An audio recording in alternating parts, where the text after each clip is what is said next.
Para saudara-saudara yang terkasih, kembali lagi di Horor Podcast. Disiarkan langsung dari Oakland, California pada hari Jumat di sini pada 27 Februari, sedangkan di Indonesia hari Sabtu ya, pada siang hari ini. Ya, kita bisa mulai sekarang Horor Podcast. Dan terima kasih banyak teman-teman yang sudah menyimak. Dan selamat datang Mas Wisnu Hardana. Apa kabar? Terima kasih banyak Mas Garna. Selamat malam dan selamat siang. Ya, dan sekarang masih hari Jumat di sini dan yang ada di Indonesia ini sudah berada di masa depannya ya. Mas Wisnu biasanya kalau lagi Sabtu gini biasanya ngapain? Gaming sih Mas, gaming session. Lagi game apa ini yang lagi dimainin? Resident Evil Requiem. Wow, gak jauh-jauh. Ini yang gorger kayak gitu ya. Itu kesukaan dari terutama di Resident Evil apa sih yang Mas suka di situ? Pertama ya Mas, karena itu game horror ya. Dan kemudian itu kan juga lebih ke survival horror. Dan apa ya? Ceritanya sama gameplaynya tuh appealing, menarik. Jadi aku mulai dari Resident Evil 1 di PS1 udah main. Oh yes, itu 96-97 ish lah. Ya, terus ada beberapa scene-nya memang kebetulan dulu kan kami sempat bahas tentang liminal space ya. Dan di Resident Evil itu ada beberapa tempat itu ada formatnya itu sangat liminal sekali gitu, sepi, terus dengan pencahayaan yang misterius kayak gitu dan dingin. Kita akan mulai podcast hari ini yang sudah lama sekali kita nggak live tentunya. Terima kasih banyak Mas Garna sudah provide semuanya dan terima kasih Mas Wisnu Hardana hari ini sudah hadir. Kita akan mulai hari ini dan mungkin kita akan sapa dulu. Sudah banyak yang datang, sudah banyak yang ikut nonton. Tentunya hari ini akan seru sekali. Nanti kita juga akan baca komen dari penonton. Jadi boleh silakan penonton yang pengen komen, pengen tanya, pengen kita open discuss hari ini. Dan happy banget karena ada Mas Wisnu Hardana ya. Tentunya pasti penasaran, pengen tanya tentang Kakung. Kalau sebelumnya kita udah sempat live sama Mbak Sarah ya. Saya udah sempat live sama Mbak Sarah Wijayanto. Diskusinya seru sekali. Hari ini mudah-mudahan dapat ada info-info baru mungkin dari Mas Nur. Amin. Oke. Mas Nono mau sapa dulu nggak untuk yang udah nonton nih? Halo semuanya, salam kenal, saya Wisnu Hardana. Iya, oke. Silakan dari Mas Garna. Mungkin ini ya, Mas Wisnu, mungkin dimulai dari kan juga termasuk yang menginisiasi dulu awalnya DMS, Diary Misteri Sarah gitu. Bisa ceritain awalnya bagaimana? Jadi itu di tahun 2018 awal itu Mbak, Mas Fadi dan aku itu tergabung dalam satu program di stasiun TV lokal. Namanya Memburu Misteri nama programnya. Nah, itu berjalan kurang lebih 46 episode. Ratingnya puji Tuhan cukup tinggi, tapi entah kenapa di stop. Sampai akhirnya kita beralih ke Diary Misteri Sarah. Sedangkan Diary Misteri Sarah itu embrionya itu sudah ada mulai dari tahun 2015. Jadi akhirnya dengan format dan formula yang kita udah punya, akhirnya kita bisa lanjutkan di Diary Misteri Sarah sampai sekarang. Wow, berarti sudah hampir sudah 10 tahun lebih ya sekarang ya? Ya, betul. Oke, lama banget ya. Oke. Berarti aku kan termasuk yang penonton DMS juga ya Mas Wisnu. Gitu. Aku lihat prosesnya nih dari awal. Terima kasih Mbak. Ya, sama-sama. Jadi sebagai Saradik juga tuh ngelihat dari awal dulu pandemi loh mulai nonton itu sampai sekarang memang kayaknya progresnya mulai dari awal banget ya Mas ya, mungkin dari secara teknikalnya, toolsnya sampai sekarang tuh wow banget. Dan gimana sih Mas, boleh nggak diproses ceritain sedikit prosesnya dari awal sampai sekarang progresnya tuh seperti apa gitu, karena aku dengar kan juga sekarang kan udah banyak kolaborasi sama yang besar-besar. Ada aplikasi DMS Plus juga ya Mas Wisnu ya? Ada aplikasi, betul. Iya. Jadi dimulai dari Diary Misteri Sarah yang krunya mungkin bisa dihitung pakai jari ya, 2 jari Mickey Mouse ya. Sampai sekarang setelah sudah ada perusahaan DMS Plus, akhirnya puji Tuhannya semakin besar dan akhirnya bisa nge-recruit banyak orang dan bisa collab sama beberapa orang yang intuit ke metaphysics things lah gitu.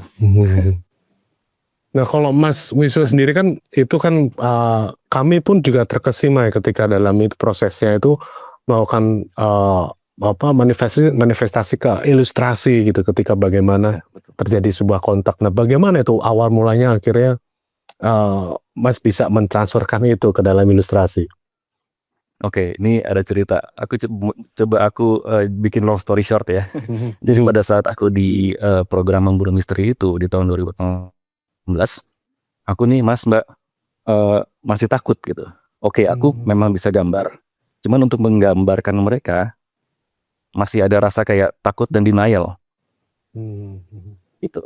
Jadi pada saat di lokasi Mbak dan ada backup kita namanya Pak Iwan zaman dulu, dia bilang kalau mau fokus ke satu entity difokusin tapi merem. Aku coba untuk merem. Terus dari pas merem mata aku sebelah sini dan sini tuh kayak ngerasa kayak di depan ada perempuan ngintip dari balik pintu begitu. Rambutnya basah, pakai kemben, mukanya rusak segini. Wah, aku itu lagi on cam. Aku gemeteran nih. Tapi kan mau nggak mau aku perform dong Mas, Mbak, ya kan harus gambar. Ya udah dengan gemeteran, keringetan, ya udah gambar. Sampai akhirnya overtime karena sering kali ya. Jadi otomatis terlatih sendiri. Jadi akhirnya sekarang kayak datang ke lokasi, oh ada ini, oke kayak gini, oh ada itu. Jadi pakai mata sebelah sini nih Mas. Lebih ke peripheral vision ya, bukan mata depan. Tapi itu Untuk sensing mereka. saat melihatnya itu bentuknya statik atau berubah-ubah gitu biasanya? Atau sudah Statik Mas, lebih statik. Dan aku ada teknik gimana caranya aku bisa menggambarkan mereka itu adalah dengan once mereka muncul, mereka lagi apparition, aku coba untuk memorize pada saat mereka muncul. Saya misalnya lagi nunduk, rambutnya segini, perempuan atau laki-laki, aku memorize, kan sepersekian detik dissolve, hilang. Aku gambar. Gitu. Jadi windownya tipis banget Mas. Windownya tipis. Berarti kalau dari sejak kapan itu Mas Wisnu itu menggambarnya? Awal mula. Aku menggambar makhluk metafisik itu semenjak aku gabung dengan program Memburu Misteri itu. Pada saat direkrut sama Mbak gitu. Nun ikut gitu. Gitu. Sampai akhirnya sekarang di Diari Misteri Sarah, dan sampai sekarang ya Mbak Mas aku menjadi ilustrator makhluk halus jadinya. Itu keren banget sih Mas Wisnu. Tapi kalau Mas Wisnu sendiri selama proses tuh pernah nggak ketemu yang makhluknya gitu tuh mungkin bentuknya paling menyeramkan gitu, atau mungkin malah mendekati demonik atau mungkin malah sesuatu yang tidak bisa dijelaskan wujudnya misalnya gitu? Oh itu ada dan banyak banget ya Mbak ya. Dari awal, jadi dari awal kita melakukan penelusuran tuh Mas. Oke, kita awal-awal kita encounter sama lost soul, terus kemudian siluman, jin apa segala macam. Terus over time makin bertambahnya tahun dan kita pun juga masing-masing kru terupgrade secara skill metafisik. Akhirnya level entity-nya juga makin aneh-aneh tuh Mbak Mas. Sampai akhirnya once kita kemarin ke Amerika, kita encounter sama sosok demonik. Itu yang sampai sekarang aku nggak bisa dan nggak pernah akan aku lupakan. Gitu. Wow. Karena itu affecting all of us gitu. Tapi it is what it is gitu. Ya semoga memang semesta memang mengasih kita misi untuk seperti ini. Mungkin ya. Kalau yang pas kayak lebih yang demonik gitu, ini nggak ada sebuah semacam yang harus ditahan mungkin karena energinya terlalu kuat atau apa gitu, dengan bedanya dengan jin misalnya, itu gimana? Betul, itu dari energi Mas. Nih aku mau cerita sedikit ya Mas. Aku pernah melakukan kayak social eksperimen sama teman-teman aku, ada 3 atau 4 gitu ya. Aku bawa gambar-gambar aku bawa 4 atau 5 gambar. Aku coba masing-masing aku perlihatkan gambar aku. Dan setiap teman-teman aku itu reaksinya beda-beda. Ada yang tiba-tiba mual, tiba-tiba pusing, tiba-tiba sakit kepala. Jadi kayak, oh ya ternyata hasil gambar yang aku gambar itu meninggalkan fragmen energi di kertasnya gitu. Kayak mungkin Mas atau Mbak pernah ngelihat lukisan karya siapa gitu kayak terlihat hidup atau terlihat ada nyawanya. Itu sepertinya memang karena memang ada fragmen emosi dan energinya di situ. Oh, gitu. Yang tadi seperti Mas Darna bilang energinya wah itu jauh sekali Mas. Significantly emang night and day lah. Jadi kalau misalnya setiap kali nggak usah ngeliat gambarnya, ngomongin sosok demonnya aja affecting ke kita secara energi main dari pikiran, energi semuanya tuh. Karena memang mereka kan manipulatif, maksudnya mereka mempengaruhi pikiran. Kalau misalnya yang udah berhubungan sama demonic realm ya Mas ya, ternyata. Tapi kalau saat lagi proses saat menggambarnya itu ada ini nggak terkuras sesuatu nggak energi dari Mas Wisnu atau mungkin biasa aja gitu? Nah pas pada saat aku menggambarkan sosok demonic itu Mas, which is di Present Castle, itu sebelum mulai syuting penelusuran, aku entah kenapa aku kayak buka kertas, tanganku kayak gerak sendiri. Waduh, sampai ada kru yang bilang, ayo ini udah mau syuting, ntar aku harus selesaiin dalam hati ya. Itu nggak tahu deh. Sampai ini udah jadi, sekarang juga masih ada. Mungkin nanti sama-sama akan kita bahas tentang sosok-sosok demonic ini kali ya. Menarik soalnya. Menarik sekali ya. Oke, mungkin Mas Jara, Mas Wisnu sebelum kita lanjut, kayaknya Mbak Sarah join. Halo Mbak Sarah. Ada. Halo Mbak Sarah. Halo. Sama Mas Demian juga join nih Oh ya, sama Mas Demian juga nih. Sangat mensupport adiknya ya ini. Ini pas lagi pada hari libur semua ya ini ya, seluruh produksi hari ini. Benar-benar. Ada nggak Mas misalnya ini apa kayak kan sebenarnya ilustrasinya Mas Wisnu ini ya kan juga banyak juga muncul di beberapa band-band death metal atau metal gitu. Ada nggak band yang ini bikinin artwork dari Mas Wisnu nih gitu? Pernah sih, tapi belum saya kerjakan. Maksudnya belum deal lah. Pernah ada ya. Gitu. Tapi membuka kemungkinan itu. Sangat dengan senang hati kalau misalnya ada yang mau sih. Iya. Nah kalau Dari Mas Garna dulu ya bisa tuh barangkali. nah Projectnya Mas Garna. iya, aku kan juga ada tuh band yang itu. AK-47. Itu. Mas Wisnu kan juga kami sering lihat gitu juga suka musik death metal gitu.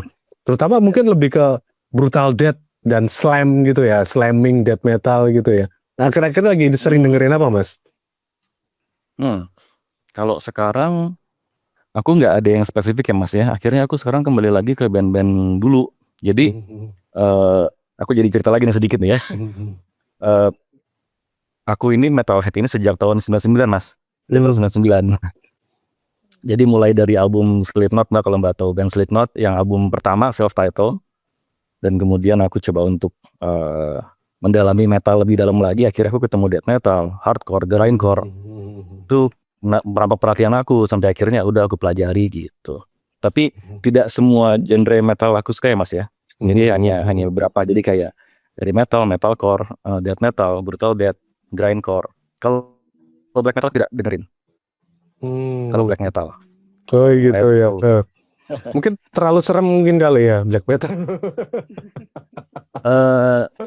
Mungkin lebih ke karakter vokal kali ya Mas ya. Aku kayak growling itu ya Mas Krimin. Kalau grindcore aku masih dengerin. Nasum, Mas, bandnya Mas juga. Oh ya, thank you. Tapi Mas Wisnu sempat ngeband atau sempat kepikiran untuk aku mau ini gitu bikin band metal gitu? Aku gini kepikirannya Mas Mbak. Kalau misalnya aku suaranya bagus, aku mau jadi penyanyi. Tapi ternyata enggak. Baru nggak bisa nyanyi. Lu siapa tahu growling tapi kalau growling itu aku belum sempet sih Mas, maksudnya belum sempet nyoba. Tapi menarik sih kalau misalnya emang ada kesempatan dan dikasih skill ya atau gift. Iya. Bisa kolaborasi mungkin Bisa nih, bisa nih. Projectnya Mas Garna nih. Mbak juga ngeband juga. Gimana? Mbak ngeband juga. Tuh aku ada cerita lucu juga Mas Garna ya. Dulu kita sempat pengen bikin project tapi psychedelic ya. Oh, keren. Duluan masih zamannya waktu siaran di Trax dulu ya. Iya. Ya, zaman kita siaran gitu, aduh pengen tuh bikin yang psychedelic gitu ya ala terwujud juga ya. Ya, Mungkin atau abis mungkin inilah. nanti. Ayo, Mbak, monggo, silakan. Mbak. Pasti keren sih. Oke, seru. Mungkin aku akan sedikit bacakan beberapa komen ya di sini. Nah, ada satu sih yang menarik ini dari Terbalik Papan. Aku percaya wujud hantu itu memiliki makna atau simbol sebuah kisah rakyat. Nah, sebenarnya ini menarik ya Mas Wisnu. Kalau aku perhatikan, DMS tuh kan sering ke Jogja ya kayaknya ya. Sering syuting di Jogja, terus di Jawa Tengah gitu ya. Boleh nggak cerita sedikit sebenarnya kalau kita mungkin dari aku dan Mas Garna kan tidak memiliki kemampuan untuk lebih peka melihat gitu ya. Nah, kalau dari Mas Wisnu sebenarnya dengan tanah Jawa tuh ada apa sih Mas? Apakah sejarahnya, historinya gitu? Karena nih jadi kalau si Terbalik Papan bilang simbol kisah rakyat gitu. Mungkin kembali lagi ke para hostnya Mbak ya. Dimulai dari Mbak Sarah, kemudian ada Mas Demian, kemudian ada aku juga, ada Bang Fadi, dan kemudian sekarang juga ada Mas D yang dulunya pernah di Kisah Tanah Jawa. Karena kita semua kan Tanah Jawa nih, maksudnya kita orang Jawa semua, mostly. Dan kebetulan leluhur juga Jawa, jadi mungkin secara energi nariknya ke situ. Mungkin ya, asumsiku. Jadi once kita penelusuran di daerah Jawa Tengah, kita ngerasa lebih terbus energinya, dan kita merasa lebih lebih cepat untuk merecharge energi kita gitu. Jadi mungkin trah dari leluhur mungkin ya, itu Mas. Ya, berbicara leluhur nih Mas, kami juga jadi teringat dengan kakek Mas Wisnu, RJ Salatun, yang merupakan tokoh ufologi Indonesia dan Bapak studi UFO di Indonesia yang kami terinspirasi banyak gitu. Mungkin Mas Wisnu sebagai cucu dari RJ Salatun nih, mungkin ada nggak memori-memori waktu dulu saat kecil bersama Eyang pada saat itu? Ya, jadi kita manggilnya Akung ya. Manggilnya Akung, dan aku inget ini antara kelas 2 SMP atau kelas 3 SMP. Jadi pada saat aku ke Pekalongan di Jalan Menteng, rumahnya Akung, itu siang hari, kebetulan ibuku juga lagi main ke sana. Akung kayak manggil sini, no, dan ada sepupu aku juga namanya Didit sama Bayu. Kita ngumpul. Nah, aku menceritakan cerita Akung dan temannya pada saat encounter sama ini Mas UFO terrestrial. Nah, jadi yang aku inget ya, ini kayaknya dari teman Akung atau Akungnya sendiri gitu ya, lagi di daerah Jogja atau mana. Jadi duduk di halaman rumah temennya, dan di depan tuh ada beberapa pohon pisang. Akung sambil ngetes, sambil ngobrol sama temannya lah. Terus tiba-tiba dari sebelah kanan ada yang melesat cepat kayak jet tapi deket, cus, dan pohon pisang yang di depan itu kebakar langsung. Itu satu. Terus kemudian aku kalau nggak salah lagi di Jakarta, entah lagi daerah mana, ngelihat ke langit-langit, ada kayak, aku kira pesawat biasa. Jadi pada saat, jadi gerakannya tuh begini, set, tiba-tiba gini, set, gerak, set, gerakannya. Ya nggak mungkin kalau misalnya pesawat komersil atau pesawat biasa kayak begitu gerakannya. Ya aku berasumsi ya mungkin dan semoga itu UFO ya, gitu. Sayang tidak tercapture oleh kamera atau video. Dan ada beberapa cerita tentang teman-teman Akong pun yang pernah cerita encounter dengan entity tapi looksnya seperti Greyman gitu Mas. Ya kayak malu. Grey. beneran kayak alien yang sering digambarkan lah. Iya. Tapi di sini yang uniknya kan pada saat aku dengar cerita dari Akung mengenai temennya, kalau kita kan kedipnya gini nih, plek. Mereka begini, plek. Plek. Dan ada cerita-cerita yang lain, tapi mostly tentang apa UFO yang ada di langit-langit gitu, sempat lihat dengan gerakan yang aneh gitu. Iya. Tapi dengan obrolan dengan Akung gitu pernah menjelaskan nggak kalau itu apa, kalau ini yang Akung teliti itu ini gitu tuh dijelasin nggak saat itu? Secara detail sih enggak ya Mas ya. Tapi Akung pernah bilang ini sih kataku, Akung ini penasaran loh. Kalian tahu nggak sih Akung ini penasaran sama mereka ini siapa dan apa. Akung sih berharap semoga mereka bisa datang ke bumi ya, ke kita ya, untuk say hello ke atau apa, ngasih tahu gitu. Seingat aku ingat banget itu di ruang TV di Jalan Pekalongan di Menteng. Suka. Sekitar tahun 97-an lah. Gitu. Itu. Jadi setiap kali kita ke sana, jadi kayak tertarik, Kong cerita lagi dong Kong gitu. Jadi akhirnya kita yang demand untuk Akung cerita. Oke, kalau Mas Wisnu selama penelusuran Mas, kan kalau waktu kemarin Mbak Sarah sempat cerita ya Mas Garna ya, kalau sempat ketemu juga extraterrestrial yang mungkin maksudnya tidak bisa dijelaskan kan wujudnya itu gitu kan, atau energinya pada saat ketemu gitu. Kalau Mas Wisnu pernah nggak Mas pada saat penelusuran ketemu, kok kayaknya nggak pernah ketemu energi ini deh? Ya.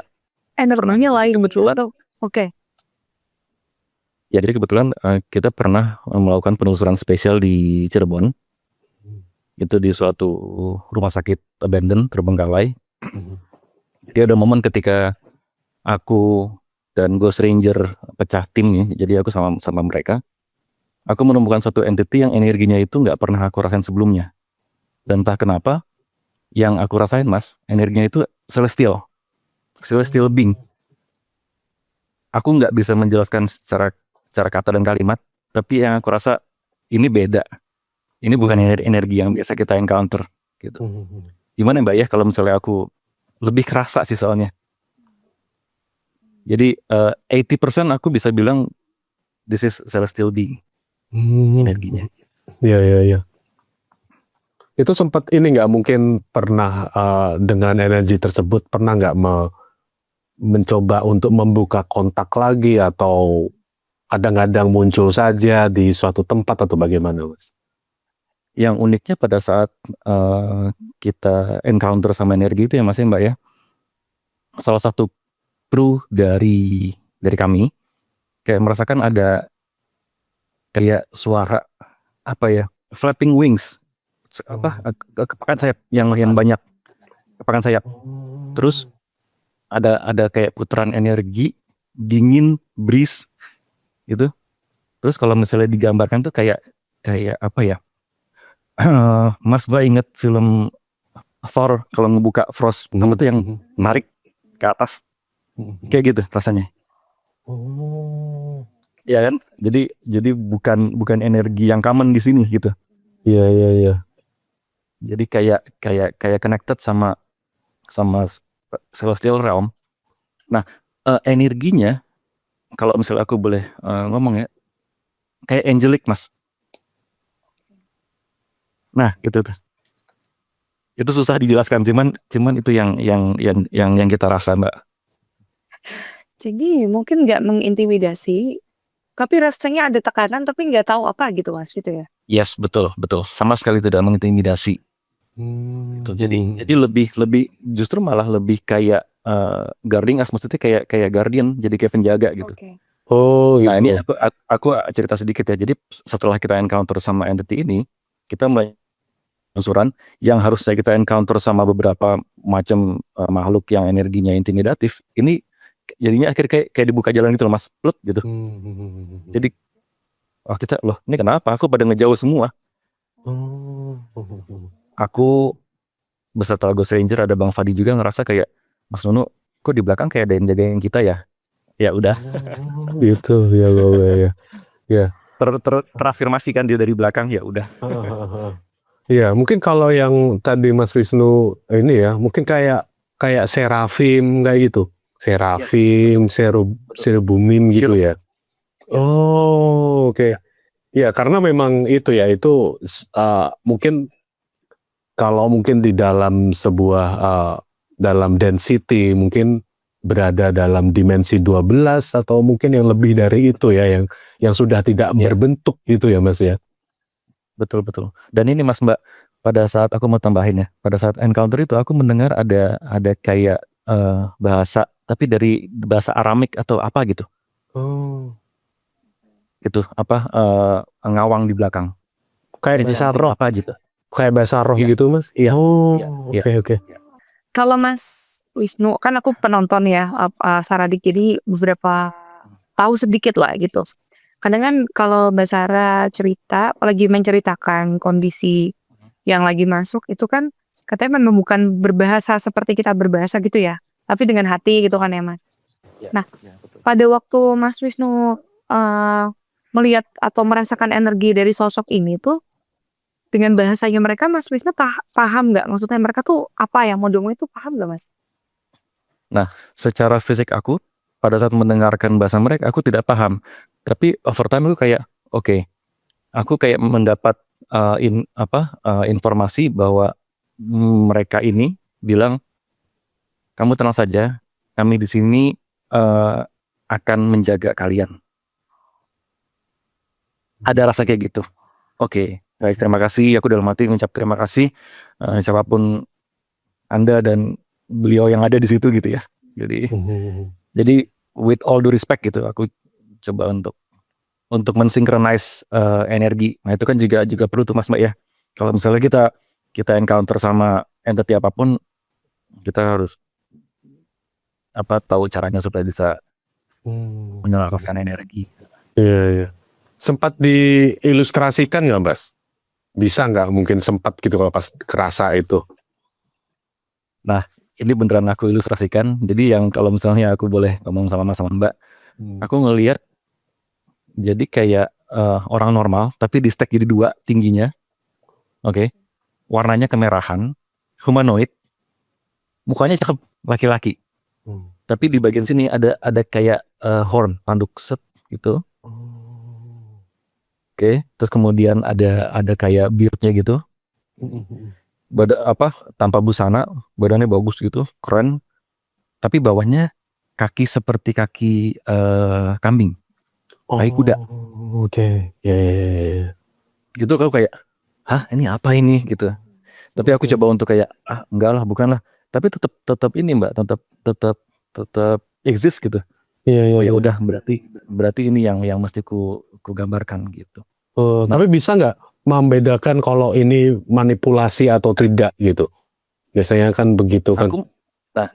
Aku sempat berpikir gitu Mas, kayak ini manipulatif nih, mungkin shapeshifter atau shifting jadi sesuatu yang seperti itu gitu. Aku coba, kan yang wujud bisa bohong, tapi rasa enggak Mas. Iya. Sampai akhirnya enggak gitu. Jadi sampai akhirnya aku entah kenapa tadi Mas Garna bilang, aku googling tentang syirap. Terus keluar ada bahasa Aramik atau apa gitu ininya kayak yang gitu-gitu. Nah, pada saat aku ngelihat hasil googling itu, tulisannya mirip seperti yang aku lihat visual pada saat ada chanting itu. Jadi ada chanting dan ada kayak visual dari hurufnya gitu. Iya. Berarti memang ini ya, kalau dalam angelic realms itu kan tidak semua orang ya, dan bahkan kita hanya bisa melihat visualnya itu di beberapa, mungkin ya di Google gitu, dan si yang ilustratornya ini pastinya itu udah pernah pernah melihat, akhirnya bisa menvisualisasikan itu. Nah kalau dari Mas Wisnu itu tampak vivid atau tampak hanya buram saja atau gimana sih? Lebih kayak hologram Mas. Hologram tapi cukup detail Mas ya, bagian kepalanya Mbak, bagian badannya, kakinya. Jadi full scale gitu. Cukup jelas gitu. Tapi memang mostly hanya setengah atau cuman setengah segini aja. Tapi lebih kayak gini, kayak kita melihat ke korden ya agak blurry gitu, agak hologram gitu kayak gitu feelnya. Itu menarik kalau misalnya nanti suatu saat DMS punya edisi khusus gitu ya, membahas yang gitu ya. Atau mungkin juga edisi spesial yang untuk terkoneksi dengan energi ekstraterestrial misalnya. Betul. Ya itu sangat menarik sih Mas Mbak. Dan aku harapkan bisa kita bisa lebih mendalami ya realm itu. Ya. Kita memang sudah encounter dengan demonic realm. Pasti pengen ada jadi demonic realm, ada juga dong angelic realm dan realm yang lain gitu. Iya.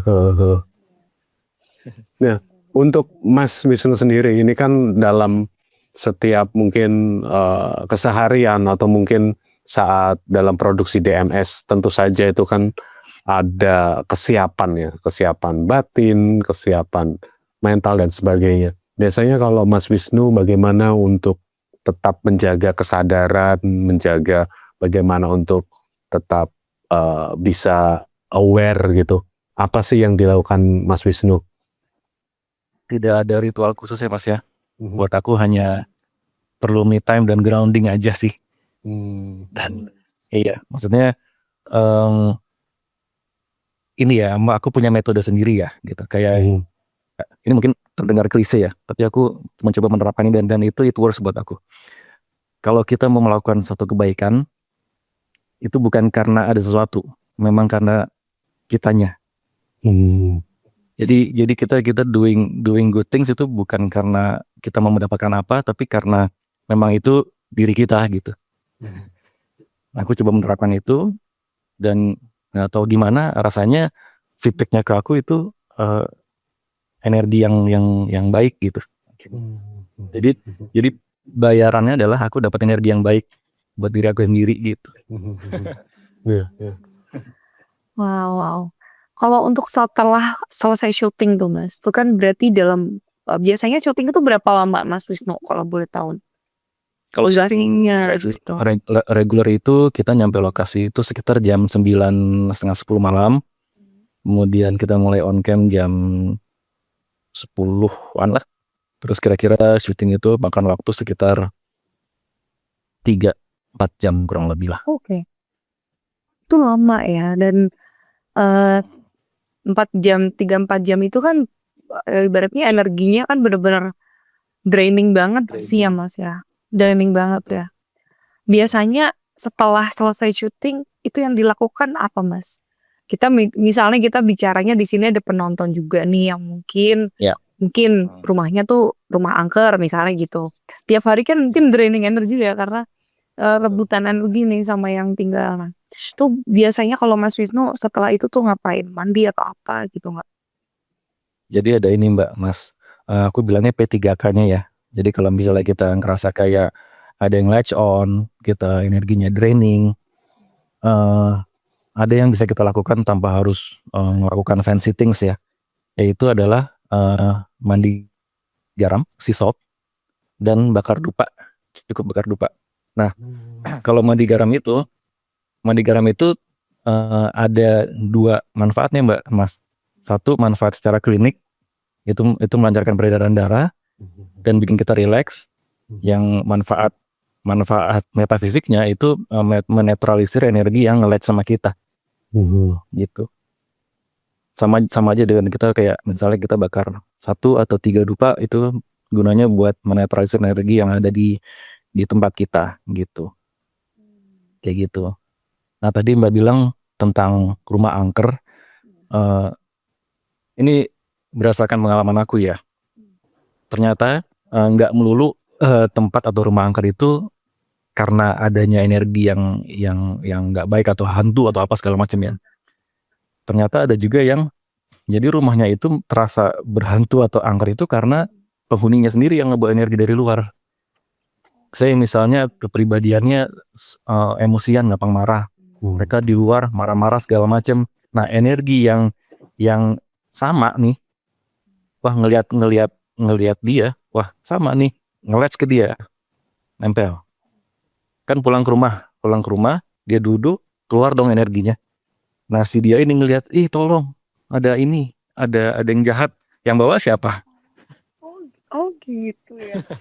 Oke. Ya, maksudnya banyak posibilitas Mas ya kan, tidak melulu ini gitu. Jadi ada banyak kemungkinan gitu. Jadi harus jadi manusia yang baik dan netral ya Mas.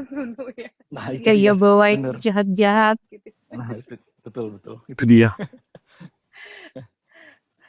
Oke. Dari Mas Jana ada yang mau ditanya dulu nggak mungkin?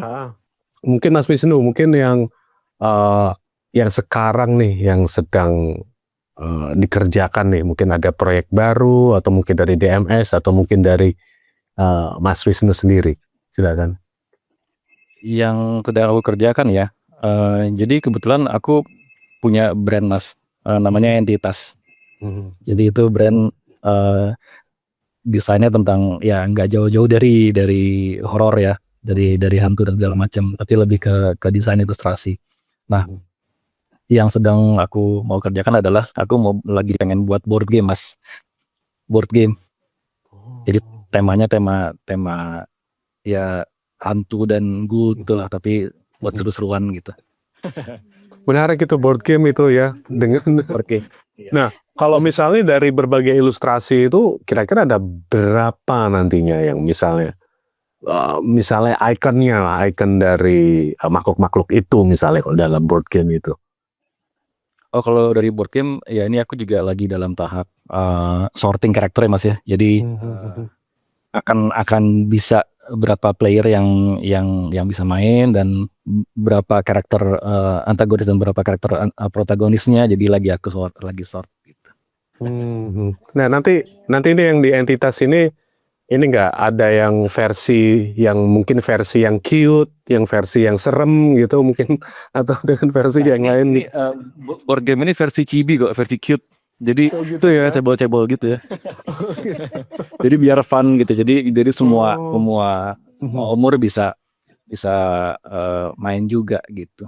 Oke, berarti ini nggak yang serem banget gitu ya. Oke. Baik. Rencananya kapan nih Mas akan dirilis rencananya? Waduh, belum tahu ya. Semoga dia doakan semoga bisa terselesaikan proyeknya. Karena ini project one man army Mas, Mbak. Aku sendiri yang mengerjakan. Oke, iya. Bukan one man show, kayak one man army ya. One man army. Iya. Berarti hampir setiap hari ya menggambar ya, Mas Wisnu? Iya, betul. Ya harus ngelatih kan ya Mas Mbak. Biar gak kaku. Sempat ini nggak mungkin dapat kontak ekstraterestrial terus mungkin menggambar di antaranya gitu? Nah, aku pernah, tapi aku pernah lagi dalam suasana pameran ya Mas ya Mbak.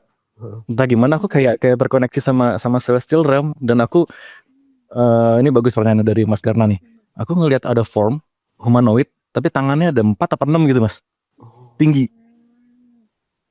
Ini hallucinate atau apa sih? Tapi kok persis gitu. Dan di belakangnya itu ada cahaya kayak window yang cahaya gitu dan ya. Mukanya agak panjang gitu. Tangannya 6 atau 4 gitu. Tinggi gitu. Tapi aku nggak melihat ageman atau apa uniformnya ya. Menuluk saja dan I know itu humanoid, ada kakinya juga. Ini kayak ini aku ingat kebiruan. Kayak biru laut gitu. Kalau tadi yang digambarin ya, kalau mungkin dari apa yang saya tahu itu bisa jadi dari bintang Arcturian. Karena Arcturian hampir mirip seperti itu, lonjong terus warnanya biru dan mereka merupakan sosok juga spiritualitasnya sangat tinggi dan juga teknologinya juga tinggi. Dan hampir Arcturian itu salah satu yang sering mengontak manusia ya. Mungkin ada 6 ras ekstraterestrial yang sering mengontak manusia ya sejauh ini. Beberapa channeler atau beberapa orang yang kebetulan merasakannya. Selain Arcturian ada Pleiadian, ada Andromedan, terus Zeta Grey yang biasanya itu yang dengan lonjong itu, terus kemudian ada reptilian juga, dan juga reptilian ini tidak semuanya itu negatif, ada juga yang positif gitu loh. Jadi dari reptilian ini tuh hampir sama seperti kolektif kelompok, sama seperti halnya kita manusia. Sama juga kalau kita melihat ekstraterrestrial, ada juga yang mereka netral, ada juga yang mereka negatif gitu, ada juga yang mereka positif, yang bahkan seperti Pleiadian misalnya, itu membantu dalam memberi gelombang kreativitas kepada manusia, terus memberi mungkin kalau kita merasakan ada intuisi, yang ini kok intuisinya spesial, apalagi itu muncul ketika dalam meditasi, itu diantaranya mereka gitu. Atau mungkin ada juga yang Mas Wisnu sampaikan, bisa jadi itu adalah dari angelic, misalnya kayak archangel, atau bahkan mungkin yang seraphim atau cherubim itu ya mungkin ya. Itu yang saya yakini gitu. Ya, betul. Iya. Oke. Jadi pas pada saat saya merasakan si sosok beliau itu, Mas, aku kayak ada rasa mau begini gitu loh, Mas, rasanya. Hormat gitu. Karena energinya tuh adem banget, Mbak. Maksudnya memang presence yang kayak breeze, dingin. Dan di belakangnya ada cahaya gitu, Mas. Putih gitu. Nah, birunya tuh mirip seperti kursi, Mas, Garna. Oh gitu, oke. Iya. Biru-biru seperti itu benar. Mungkin itu Arcturian ya, mungkin ya.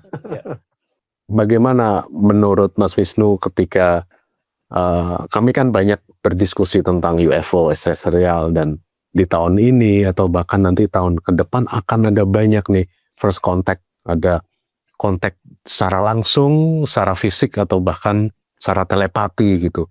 Menurut Mas Wisnu bagaimana mendengar ini dan melihat juga situasi di dunia seperti ini yang sepertinya kok mulai ini ya, ada runtuhnya dunia lama, dan ini seperti ada dunia baru yang sedang terbangun. Gimana menurut Mas Wisnu? Nah, kalau dari aku, Mas, aku ngerasain kayak ada spiritual awakening besar-besaran nih, secara masif. Tidak hanya di bumi tapi di semesta. Nggak tahu ya, ini mungkin berhubungan dengan tadi yang Mas bilang, semuanya tuh serba shifting. Shifting secara personal dan shifting secara biblical. Jadi yang aku rasakan kayak, oke, ini jadi gini, ada sesuatu yang dulunya kita agungkan gitu ya, sampai akhirnya sekarang kayak, ini kok nilainya agak berubah ya. Ada mulai dipertanyakan ya, ada mempertanyakan banyak hal sekarang ya. Nah, betul gitu, kurang lebih kayak gitu. Itu yang aku rasakan. Dan berhubungan dengan extraterrestrial being, dari kecil aku sudah bertanyakan. Setiap kali aku kayak stargazing gitu, aku selalu ngelihat, kayak bertanya, siapapun kalian yang ada di sana, main dong ke sini. Aku pengen ketemu deh sebelum aku meninggal gitu. Ada rasa itu gitu. Semoga tahun ini, Mas. Ini tahunnya, Mas. Ini tahun 2026, besok Mas, tahun depan. Berarti Mas sama Mbak kita mesti ngumpul nih kita. Wah, iya pasti. Nanti kita ajak nih live Instagram. Oh ya, mungkin aku baru teringat kalau pernah nggak mungkin ada terhubung dengan Akung mungkin beberapa waktu gitu. Secara personal beberapa kali ya, tapi lebih pada saat aku lagi dalam keadaan tidur ya, Mas ya. Mungkin itu astral projection atau interdimensional traveling mungkin kita. Tapi kayak seingat aku pernah ini entah mimpi atau apa, ada aku ketemu gitu, terus bilang, kamu tenang aja ya, aku aman kok, baik-baik aja di sini gitu, di sini bilangnya. Iya. Kayak gitu. Dan pada saat aku ngomong gitu, aku ngerasa kayak Akung ini secara energi ya, ini Mas Mbak, traveler. interdimensional traveler. Jadi kayak udah kemana-mana. Jadi pada saat aku tanpa aku harus ngomong, aku ngelihat ini aku banyak sesuatu nih di otaknya. Banyak yang udah terekam. Tapi bukan dari bumi ya, dari realm yang lain. Itu ada rasa itu, Mas. Ya. Oke. Sampai akhirnya aku kebangun, kebetulan aku juga punya bukunya Akong itu yang menyingkap UFO itu. Kayak oke Kong, semoga kita bisa meneruskan misinya Akong yang masih hidup di sini. Gitu. Ya, apalagi kami sangat terinspirasi, kami sebagai generasi berikutnya ya. Sepertinya ini bukan karena kita ingin meyakinkan orang, ini semacam panggilan. Seperti mungkin Mas Wisnu ya, ketika melakukan sesuatu, ini hanya panggilan yang dimana kita lakuin karena ini yang harus kita lakuin dan kita senang melakukannya. Gitu. Ya, betul. Ya. Dari dalam soalnya kan kita rasanya dari sanubari ya. Bener. Baik, yang terakhir Cindy, silakan monggo. Biasa. Oke. Mungkin terima kasih banyak atas waktunya Mas Wisnuwardana di tengah kesibukannya pasti ya. Semoga proyek-proyeknya tahun ini lancar semuanya. Siapa tahu nanti tahun ini mungkin Mas Wisnu akan berkolaborasi ya sama Mas Garna nih AK47 Ya, ini pasti nih. untuk merchant Nanti kita mendiskusikan ya. Amin. Alisnya ya. Oke. Seru sekali obrolannya hari ini. Mas Garna terima kasih banyak juga untuk waktunya. Dan hari ini ternyata rame banget. Terima kasih teman-teman. Mohon maaf kalau kami tidak bisa bacakan satu persatu. Tapi kami sudah note juga untuk komen-komennya. Banyak yang bercerita tapi tidak bisa kami ceritakan di sini. Mungkin nggak apa-apa ya. Oke. Untuk terima kasih banyak Mas Wisnuwardana. Thank you, terima kasih banyak Mas Destu. Yuntalam. Mas, satu kehormatan. Baik, sampai ketemu ya. Salam celestial.